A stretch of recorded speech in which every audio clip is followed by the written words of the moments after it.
పక్షిరాజు ఏం చేస్తుందంటే గద్ద గూడు చెరిపేది ఎవరంటే గద్ద చెరుపుతుంది. ఎప్పుడు గూట్లో ఉండే అమ్మ తెస్తే తినడమే, అమ్మ తెస్తే నేను తినాలి, నాన్న తెస్తే నేను తినాలి అని వీళ్ళకి అలవాటు చేయడానికి గద్ద ఏం చేస్తుందంటే పక్షిరాజు కావాలనే పిల్లల్ని తోసేస్తుంది. అవి పడిపోతుంటాయి, రెక్కలు ఇంకా అప్పుడే రావు, మరలా కిందకు వచ్చి మరలా పడిపోతున్నటువంటి దాన్ని పైకి తీసుకెళ్తుంది పక్షిరాజు. అంటే వాళ్ళకి ఏం నేర్పిస్తుంది? వాళ్ళకంటూ స్వతంత్రత. ఎప్పుడు తల్లి మీద తండ్రి మీద ఆధారపడితే ఎడు జీవితాంతం ఆధారపడతామా? నీకంటూ ఒక ఇండివిజువాలిటీ ఏం నేర్పిస్తున్నాడు దేవుడు అంటే ప్రతి క్రైస్తవుడు అప్పుడు ఎలా అనిపిస్తుంది అంటే పిల్లలకి ఎలా అనిపిస్తుంది? మా అమ్మేట్రా బాబు ఎలా చేస్తుంది, మా నాన్నేటి ఎలా పడి చేస్తున్నాడు, ఒకవేళ దెబ్బలు తగిలి చచ్చిపోతే అంటే అది కష్టం అనిపిస్తుంది. కష్టం ఎప్పుడు పిల్లలకి తెలియాలండి, రూపాయి విలువ పిల్లలకు తెలియాలి. ఆ కష్టం విలువ తల్లి తండ్రి పిల్లలకు నేర్పిస్తే వాళ్ళ భవిష్యత్తులో ఆ విలువ తెలిసి చక్కగా వారి జీవితాలు బాగుంటాయి.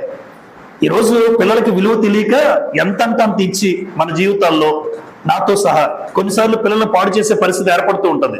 కానీ గద్ద చూడండి, అదే గూడు రేపేస్తుంది, పిల్లలను తోసేస్తుంది.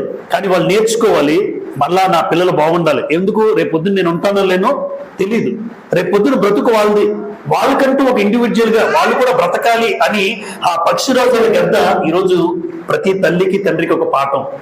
పక్షిరాజు ఏం చేస్తుందంటే గద్ద గూడు చెరిపేది ఎవరంటే గద్ద చెరుపుతుంది. ఎప్పుడు గూట్లో ఉన్న అమ్మ తెస్తే తినడమే, అమ్మ తెస్తే నేను తినాలి, నాన్న తెస్తే నేను తినాలి అని వీళ్ళకి అలవాటు చేయడానికి గద్ద ఏం చేస్తుందంటే పక్షిరాజు కావాలనే పిల్లల్ని తోసేస్తుంది. అవి పడిపోతుంటాయి, రెక్కలు ఇంకా అప్పుడే రావు, మరలా కిందకు వచ్చి మరలా పడిపోతున్నటువంటి దాన్ని పైకి తీసుకెళ్తుంది పక్షిరాజు. అంటే వాళ్ళకి ఏం నేర్పిస్తుంది?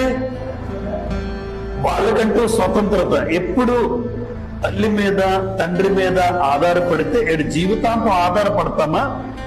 నీకంటూ ఒక ఇండివిజువాలిటీ ఏమి నేర్పిస్తున్నాడు దేవుడు అంటే ప్రతి క్రైస్తవుడు అప్పుడు ఎలా అనిపిస్తుంది అంటే పిల్లలకి ఎలా అనిపిస్తుంది?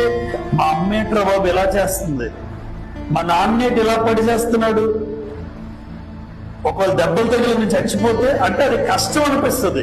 కష్టం ఎప్పుడు పిల్లలకు తెలియాలండి, రూపాయి విలువ పిల్లలకు తెలియాలి. ఆ కష్టం విలువ తల్లి తండ్రి పిల్లలకు నేర్పిస్తే వాళ్ళ భవిష్యత్తులో ఆ విలువ తెలిసి చక్కగా వారి జీవితాలు బాగుంటాయి.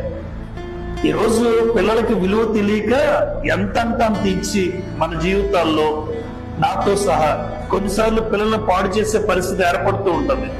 కానీ గద్ద చూడండి, అదే గూడు రేపేస్తుంది, పిల్లలను తోసేస్తుంది. కానీ వాళ్ళు నేర్చుకోవాలి, మళ్ళా నా పిల్లలు బాగుండాలి.